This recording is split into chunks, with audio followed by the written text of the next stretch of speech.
Hello, thank you for being here. We are here for our weekly wrap-up of our Year of Granny Squares Cal. Jenny here from Inmysparetime Crochet. Thank you for being here. I feel most people that are watching this are either participating in the Cal themselves or are just following along because they enjoy seeing everyone's squares. So whichever category you fit into, welcome.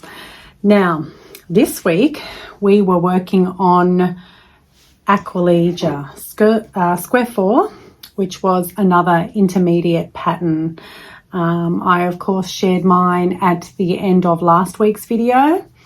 I also shared the fact that I didn't really love this one. However, I am very happy with the result. And a lot of the people doing the Cal also shared that sentiment with me. I know I had a few people that did have to frog a number of times, but did persist on it and were able to finish it, which is amazing. Yeah, this one, it just caused a few little issues for everybody. But as I said, as far as I know, everyone that was having issues has been able to keep going and to get it finished. So well done. I just want to remind you that if you're behind, or because I know that there are some people that are waiting on yarn or whatnot, or have only just purchased the book, it doesn't matter if you don't make my little Thursday evening. It's not a deadline, because you can send your squares to me at any time, or just pop them in the Facebook group if you're in the group, and I can save them from there. If you're not part of the Facebook group, emailing them to me is probably the best way.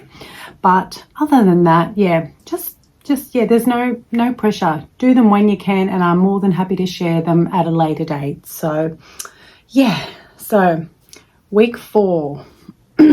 A lot of people are very glad it's over. I will just share, because you may remember that I changed my yarn. I went from acrylic to cotton. So I did have to redo a couple of the squares that I'd already done. So I have been able to redo my first bloom, which was the second square, I believe. I was really happy with this one.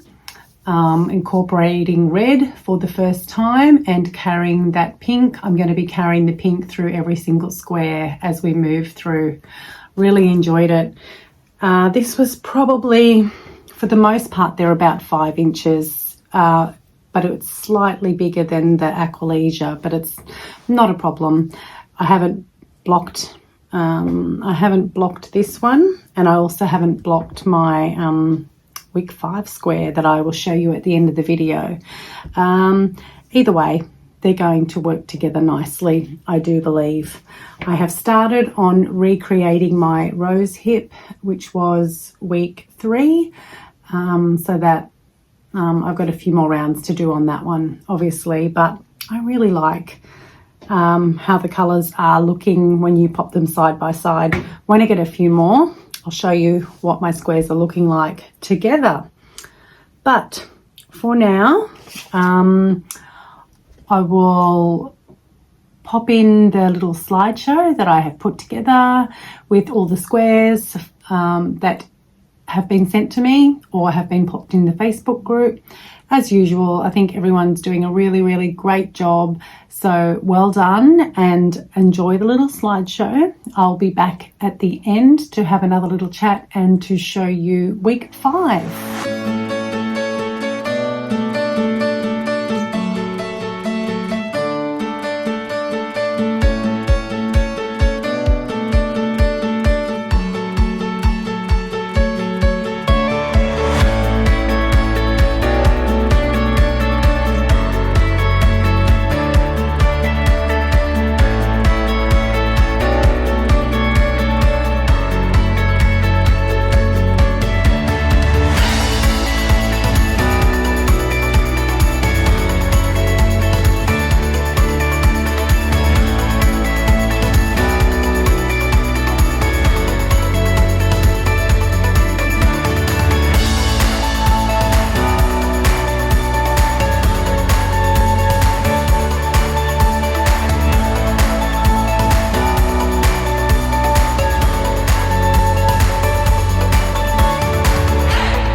again, another great roundup, I think, of everybody's squares.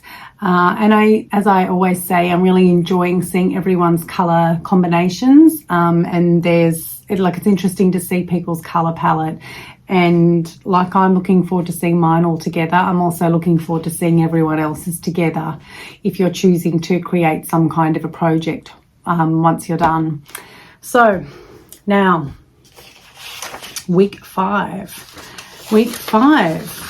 According to my little tracker here, we're coming up to our first beginner level square, which is filigree lace. I'll show you a picture. So yeah, looks pretty straightforward, and for the most part it is quite straightforward, so I did quite enjoy doing this one. Again, I'm using my cotton, my clear as cotton, and a 3mm hook. I've used the pink, and I've also added in the blue, which it's looking a little purple, but it is actually blue. But here is my filigree lace square for square number 5. Now this also, like the first bloom square that I just showed you earlier, is ever so slightly bigger than the others, but there's honestly not much in it at all. I haven't blocked this one either. It's pretty square. I had planned on blocking them on my new block that I got from Temu, but it wasn't quite what I had imagined. I will show you that in a separate video. But yeah, either way, I think this turned out really nice, and I think that people are going to enjoy this one. I didn't really have any issues at all. The one thing I will say is that when you're working up the inside part, so for me, the pink part, it didn't look very straight at all before I started putting the border on. So if you're coming to work on it and you're concerned that it is a little all over the place, don't be too alarmed, because it will straighten out once you pop that border on. Yeah, mine, I was really quite concerned, to be honest, but popping that border on, ensuring that I did my single crochets very evenly spaced down the side, did sort that out. So just a little tip there for you. Yeah, so our first beginner square, week 5. So, and we're coming into a run of 3 beginner squares in a row, actually. So that'll be a nice little break, particularly after our Aquilegia. So yeah, looking forward to that. Now, I am hopeful that I will still have my usual Thursday video next week. I may need to record that a day earlier because I'm going away for a long weekend. So in order to get the video up on the Thursday night like I normally would, I am going to need to, record it a day earlier. So if you haven't done your square by then, don't worry about it. I can add it the following week because everything will be as per normal by then. So yeah, that's probably it for this week. For the most part, everyone seems to be really, really enjoying participating in this Cal. I think it's, it's really great that there's a lot of us doing it together. So it's still not too late to join if you would like to. But yeah, thank you to everyone that's involved so far. And also thank you to those of you that are not participating but are just supporting the Cal by watching every week and commenting. And yeah, we really appreciate it. So thank you. That's it for now. I'm going to wrap it up there, and I will see you in Sunday night's video showing you what I've been able to make this week. Hope you're all having a good day, a good evening, and I will talk to you soon. Bye.